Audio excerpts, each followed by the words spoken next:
Hello, hello, and welcome to Bodied, a Cloud9 fan cast. And it's just me, your host, Havok, puts today. Frozen has some, he had a really busy schedule this week, and we just couldn't get it to work out scheduling wise, so it's just me today. Hopefully next week we'll have the gang back together. But let's just jump right into this. So I guess the first little piece of news is that, and we may have mentioned this last episode, but Monte Cristo, a very big esports name, has signed to Cloud9 as a content creator. He's going to be apparently making a lot of content for the organization. He's already done some stuff with like player interviews, and he's also going to be doing another season of the Nines this time through the whole LCS season and not just for Worlds. A bunch of people are going to come on and do that. So it should be pretty cool to see. Hopefully he'll have some really interesting content designed for us. He's very passionate and he knows a lot about esports, so it's a really nice pickup, and hopefully we can see some really cool stuff from him. And I guess our next little tidbit of news, it could be that Cloud9 is going to have a Dota 2 team again. They had a very sort of cryptic tweet that they made a few days ago, and everyone's speculating that we could be getting a Dota 2 team. We're not sure.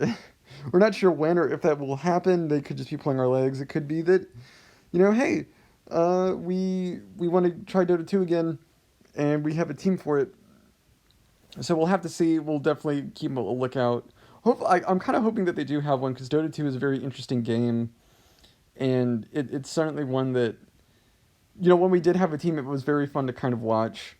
And I really do hope that we can get a team again, and something that's maybe a bit more permanent than like a tournament or two.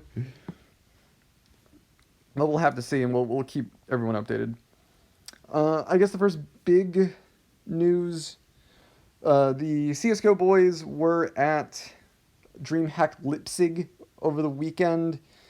They did okay. They faced Renegades in sort of their first match, and they lost. They eventually had to actually go up against Renegades again in sort of a best of three kind of deal. And they unfortunately they lost to them, and they had to get kicked out, which is somewhat unfortunate. But the Renegades were looking really good. I think they maybe even won that tournament. I'm not 100% sure. I to be honest, I stopped watching after Cloud9 lost, but Renegades were playing really well, and they looked like a cut above us. So it was understandable that we lost them. And now currently the team is looking to boot camp and to train up for IEM Katowice, which is in a little while.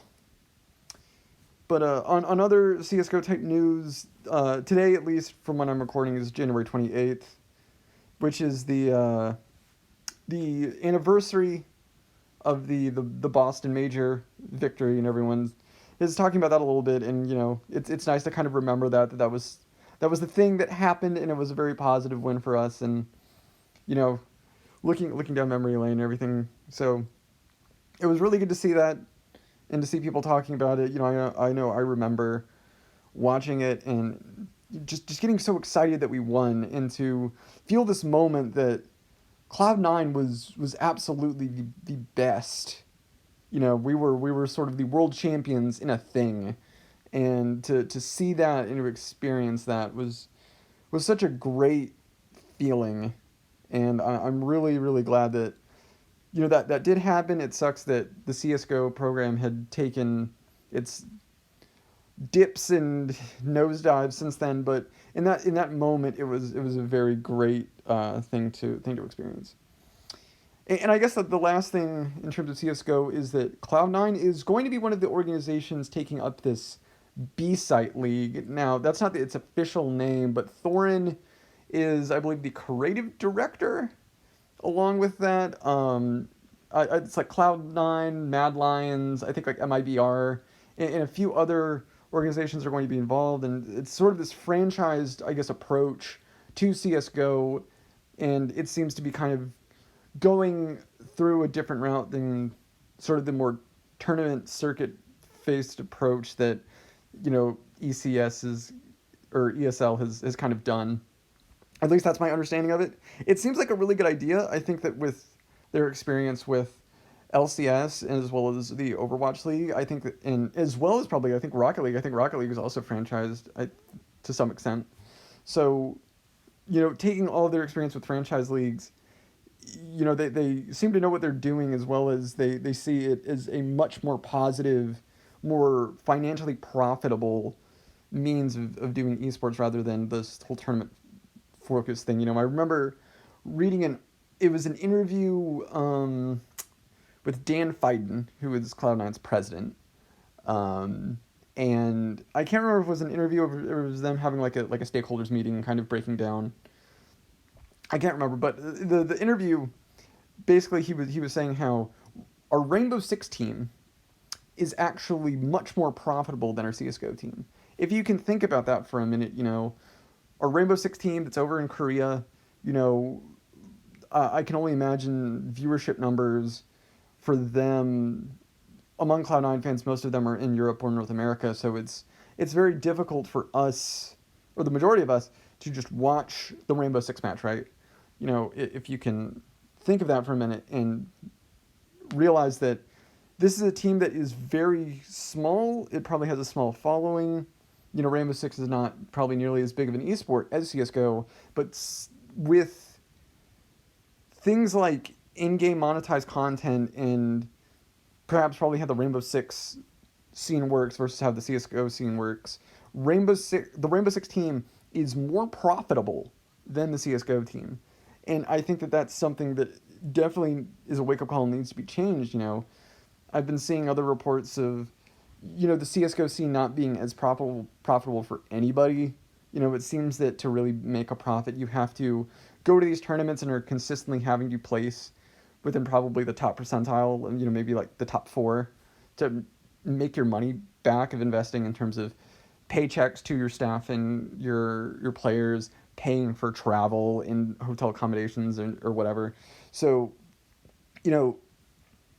there seems like there's definitely some pushing and shoving going on within this community of the orgs want it to be more profitable, but in the existing structure, it's not really allowing that to happen. So this B-side project seems to be something that could maybe help, and I'm hoping it does because, C9 doesn't want to get rid of the CSGO team, and it seems like they are losing money on the CSGO team, but it is a very popular, large institution of the brand, so they don't want to lose it, but I can see that eventually, if they don't make enough money on it, I could definitely see it being a case of we have to cut our losses. There is no way that we can continue to sustain this.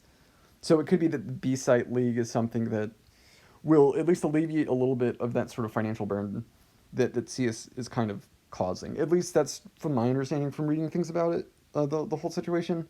If I'm wrong, feel free to correct me.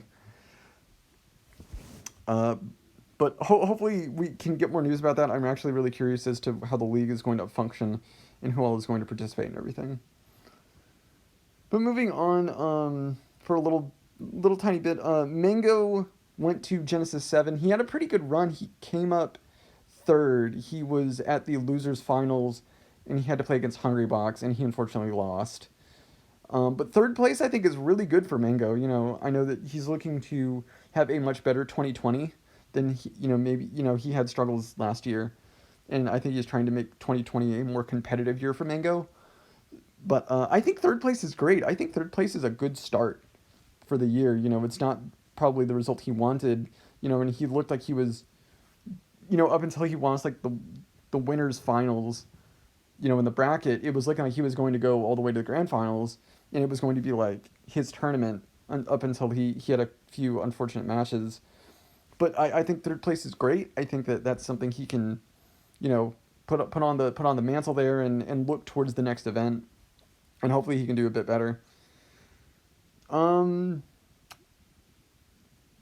that's really it for news. I guess one thing to say before moving on to League, just a reminder, the Overwatch League Season 2 does start next weekend. It starts, I think the weekend of the 7th. I think it starts on the 7th actually.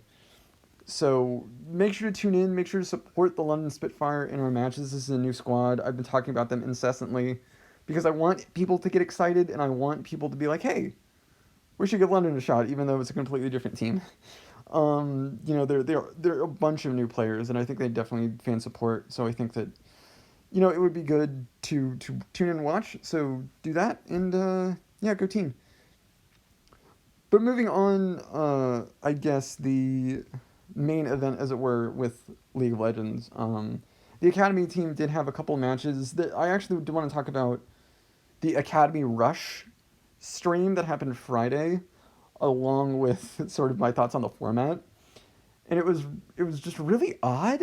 They were kind of trying to do like an NFL Red Zone type thing, and for those that aren't familiar with that, it's essentially NFL Red Zone is a thing where they're basically broadcasting a bunch of games at once, but it's a thing of they really only get into the action and maybe it's like a bisected screen type deal, but they will dive full screen into the action whenever a team is about to score.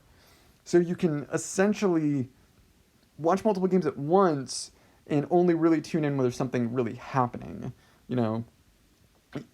So with Academy Rush, what it was trying to they were trying to do that, and basically they would just be switching over to games as fights and such break out. The only issue with that is that I don't think that you can do that with League of Legends. League is such a more involved game of there is substantial time of setup before you can really get to a fight. You can't just go into a fight because there is at least like a minute and a half to maybe 3 minutes, maybe, of just setting up before a fight actually happens, I would say. So, just going into a fight, it feels very much, it's a bit jarring to skip from one fight to another, as well as how they were doing it where they had an individual caster for each game, but Dash would be controlling when they would go to a different fight, and he would also be talking over it. So you're having this weird audio layering issue where you're hearing the caster for the specific game, but him and Dash's voice layered louder and on top of that, so you can't really tell who's talking. And since you're not given any context for how a fight starts, you're just seeing people fight for no reason, and then it's like, well, the fight's over, and then they cut to another fight. So it was this really jarring experience. But I guess for Cloud9 Academy, we went 1-1 for our matches, and the team seems to do all right. I think there's some growing pains with the new people of King and Palafox and Honori and Fudge, and I think that they're going to need some more time to really gel together.